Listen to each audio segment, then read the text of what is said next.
Ever walked through a part of a city and wondered how a place can go from being completely derelict and abandoned to, well, the most vibrant spot around? Today, we're digging into the amazing story of Liverpool's Albert Dock. It's a really powerful case study in urban regeneration, and we're going to explore just how they pulled it off. I mean, just look at this. It's night and day, right? On one side, you have the 1970s, derelict, forgotten, basically in ruins. And on the other, you've got today, iconic, vibrant, completely reborn. So the huge question we're asking in this explainer is, how on earth did this incredible transformation actually happen? All right, so to really appreciate the comeback, you first have to understand just how far it fell. So let's rewind the clock and take a look at how this bustling hub of global trade just faded into decay.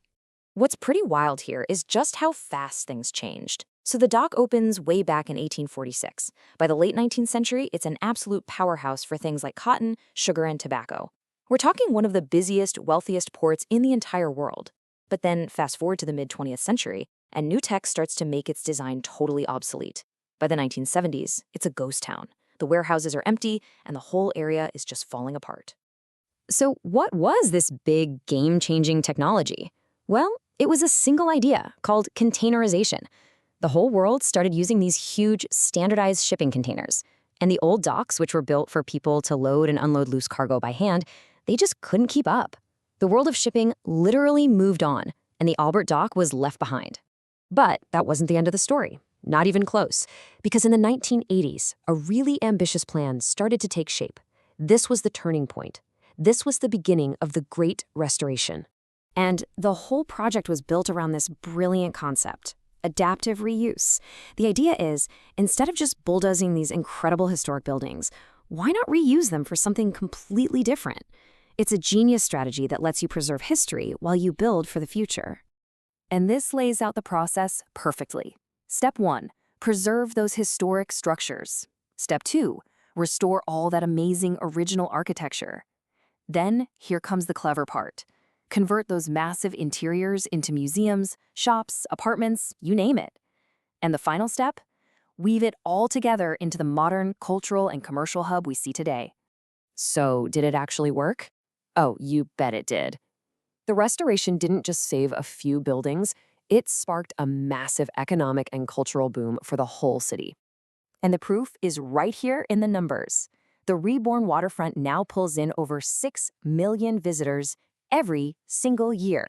That's a staggering figure, and it really shows you just how huge of a success this new destination became. So what brings all those people here? It's this powerful mix.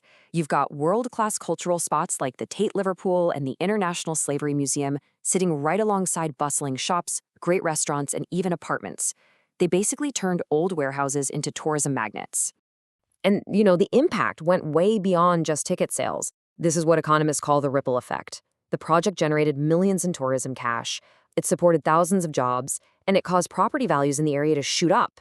The success of the dock literally rippled out across the city. And we can't forget the environmental wins here. The water in the docks was cleaned up, and they created all these new public walkways and spaces for people to enjoy.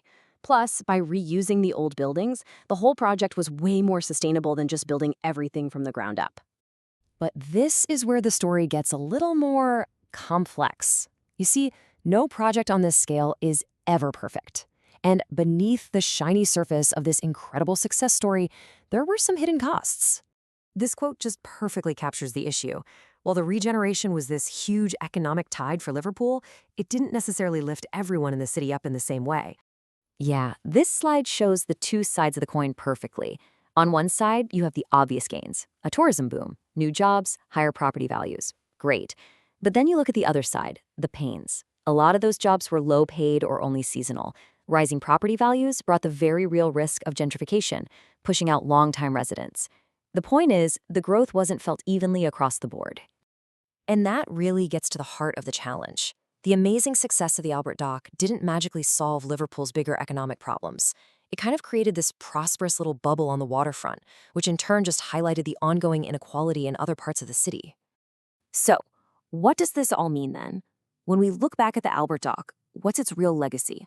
Is it a perfect model that other cities should just copy and paste? Well, its legacy is really twofold. It is, without a doubt, a stunning transformation, and a successful model for preserving history. And it's a powerful engine for the economy. But it's also a cautionary tale. It teaches us that regeneration can create brand new problems, like gentrification and inequality, if you don't manage it very, very carefully. And that leaves us with this huge question, one that every city looking to reinvent itself has to face. The Albert Dock proves that we can save our past and build these incredible new spaces.